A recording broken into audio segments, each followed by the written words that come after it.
يا جماعة انتوا بتعملوا ايه لما بتتعصبوا؟ انا اوقات بغضب فبقفل على نفسي الاوضه، او اوقات بدي رد فعل مش حلو. وانا يعني بجيب كتابي وبرسم وبلون حاجات كده. انا لما بتعصب بزعق. وانا كمان بصراحة.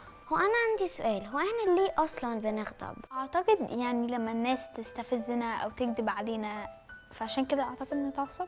مرات ممكن لما حد يضايقنا ساعات بنتعصب. انا اوقات لما ماما يعني اي حد يزعق لي او بيستفزني اوقات بزعل عشان ما بحبش الطريقه دي قوي. يعني ساعات ما ماما بتزعق لي وكده بخش الاوضه انام، بطلع الكتاب بتاع الاكتيفيتي بوك بتاعي، بعمل وورد سيرش والحاجات دي. يعني انا مرة لما كنت في المدرسة فجأة لقيت بنت جاية بتشد شعري، يعني ليه؟ فتعصبت، قعدت ازعق لها وبعدها روحت، يعني قفلت على نفسي الأوضة، قعدت احاول اسلي نفسي، اعمل اي حاجة، ارسم، اقرا، العب، اسمع ميوزك، كنت بحاول اعمل اي حاجة. يعني برضو لما حسيت ان انا هديت بقى وكده، حسيت يعني برضو انا برضو غلطت ان انا زعقت فيها، يعني كنت المفروض اقول لها انت ليه عاملة كده، لكن حسيت ان انا برضو غلطت ان انا يعني زعقت لها، ويوم الجاي رحت اتأسفت لها ان انا زعقت لها.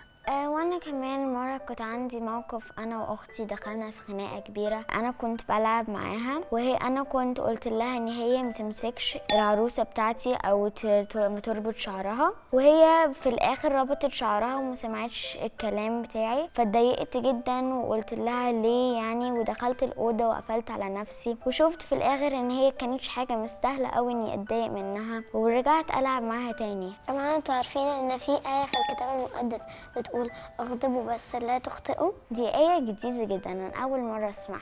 وانا انا قبل كده خدتها في مدارس احد، وقالوا لي معناها ان احنا نزعل بس ما نغلطش او ما نشتمش، ما نضربش كده. انا عندي تعليق برضه، انا اخدت الآية دي مع ماما، كانت بتقراها لي في الكتاب المقدس، وقلت لماما زي تعليق عليها ان مش كل حاجة اشوفها صغيرة اقولها ان هي حاجة كبيرة وافضل زعلانة متضايقة، لو خلاص لو مش حاجة تستاهل خلاص مش مهم. لكن دي حاجة مهمة ان احنا يعني نسامح الناس صح. وبرضو بلاش يعني نبقى الناس على طول بتتضايق بسرعة وكده، عشان الناس مش هتعرف تهزر معانا. وبالذات لو حد اصغر مننا، يعني هو عمل حاجة يضايقني او مش فاهم ان دي حاجة غلط، مش لازم اتضايق منه جدا يعني لو هو صغير. بالظبط، عشان هو حد صغير فلسه بيتعلم من الاخطاء اللي هو عملها.